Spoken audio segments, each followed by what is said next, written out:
उत्तर प्रदेश में 10 सीटों पर विधानसभा चुनाव होने हैं, जहां पर इंडिया गठबंधन और एनडीए गठबंधन के बीच में मुकाबला है। एनडीए गठबंधन में 9 सीटों पर बीजेपी लड़ने जा रही है और 1 सीट पर आरएलडी। वहीं इंडिया गठबंधन में 8 सीटों पर समाजवादी पार्टी लड़ने जा रही है, 2 सीटों पर कांग्रेस। आरएलडी के लिए जो सीट बीजेपी ने छोड़ी है वो है मीरापुर, और समाजवादी पार्टी ने मीरापुर विधानसभा पर प्रत्याशी घोषित कर दिया है सुंबुल राणा को, जो कि मुजफ्फरनगर के पूर्व सांसद कादिर राणा, और मीरापुर विधानसभा जो पहले मोरना विधानसभा होती थी उसी सीट से पूर्व विधायक भी रहे कादिर राणा, उनके बेटे की वाइफ यानी कि उनके घर की बहू है।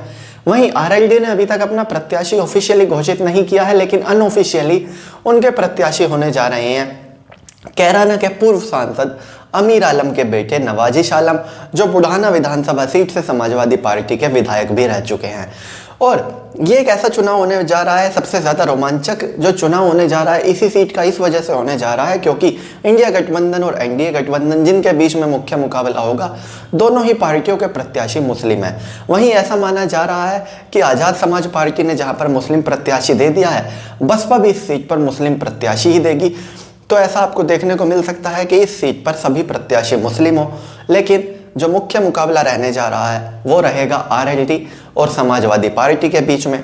अब यहाँ पर जयंत चौधरी की भी अग्नि परीक्षा होगी क्योंकि इससे पहले ये सीट उन्हीं की पार्टी के चंदन चौहान यहाँ से विधायक थे। चंदन चौहान अब लोकसभा सांसद बन गए हैं और वो इस सीट को हर कीमत पे जीतना चाहेंगे क्योंकि इससे उनके विधायकों की संख्या 9 ही रहेगी और राज्यसभा चुनावों में उनकी जो पार्टी की पोजीशन है वो मजबूत रहेगी।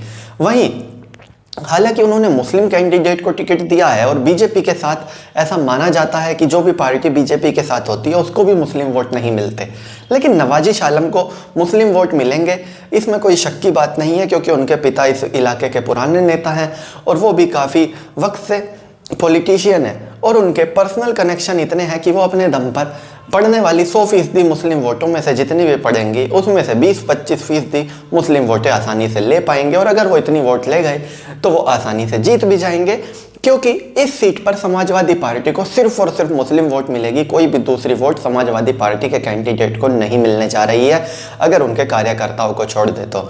अब देखने वाली बात होगी जब चुनाव नतीजे आएंगे 23 नवंबर को कौन जीतता है, लेकिन फिलहाल तो यहाँ पर पलड़ा आरएलडी का ही भारी है।